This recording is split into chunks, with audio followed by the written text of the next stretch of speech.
Smart Angel lightweight stroller, good for newborn. Ayan. So fully reclined po siya up to 3 to 4 years old. Ayan. Super high seated po ito. Ayan. Reversible po yung kanyang handle. Okay, and then pwedeng full canopy. Okay? So ito po yung details po niya one by one. Already washed and ready to use na po ito. Wala siyang faded or discoloration. So dark blue siya. Okay, so ito yung kanyang canopy. Ito yung peekaboo niya, dalawa. Okay, so wait lang baby. Ayan. Again, wala po yung faded, walang discoloration. So ito po yung pagkakaupo niya. Sa belt lock niya, 5 harness, wala po siyang putol. Presyo lang po itong gitna. Ayan. Okay. As you can see, merong butas dito. Sige, ayan. So ayan, may butas dito sa harness niya. Para kapag ang baby po ninyo, newborn and toddler, pwede nyo po siya i-adjust. Okay? So, yung leg rest niya, pinipress lang siya dito sa ilalim. Dalawa yan. Paano muna, baby?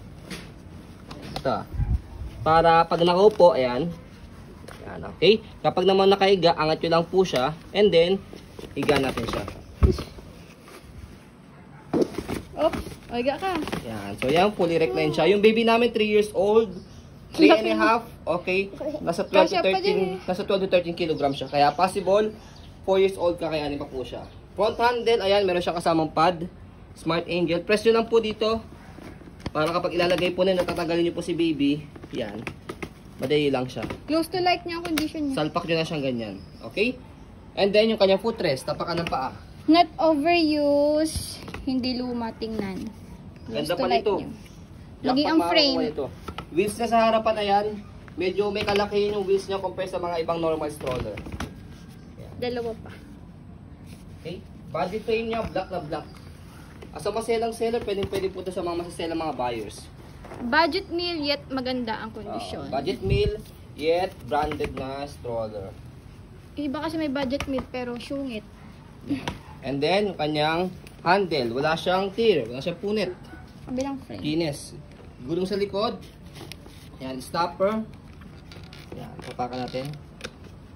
Pasensya na kayo sa paa ko. Di pa ako nakapaglinis. Yan, okay. Basket niya. Ito yung likod niya by the way Tapos, upo ka muna baby. Dito siya ina-adjust kapag kahiga nyo siya. Sa pag-uupo, press nyo lang po ito and then hatak po. Pag naman higa, press nyo po and then pull down.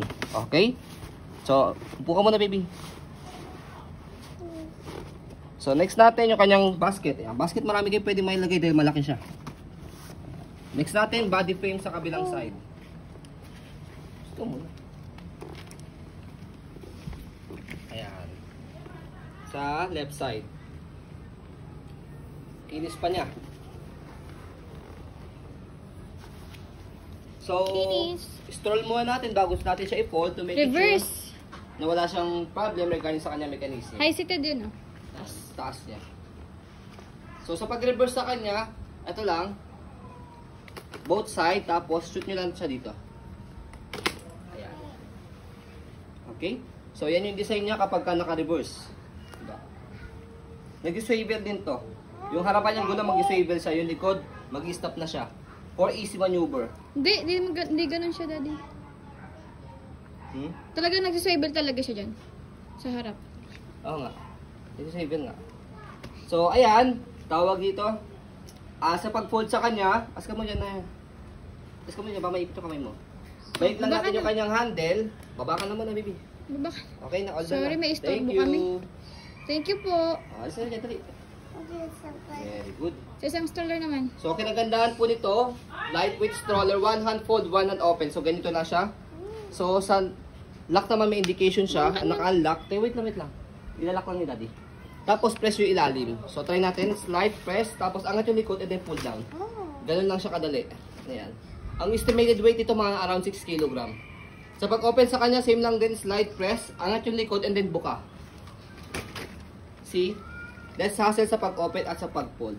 So, ayun po, as you can see, very details po kami sa aming pong pag-video kasi ang aming shop policy, no refund, no exchange. What you see is what you get.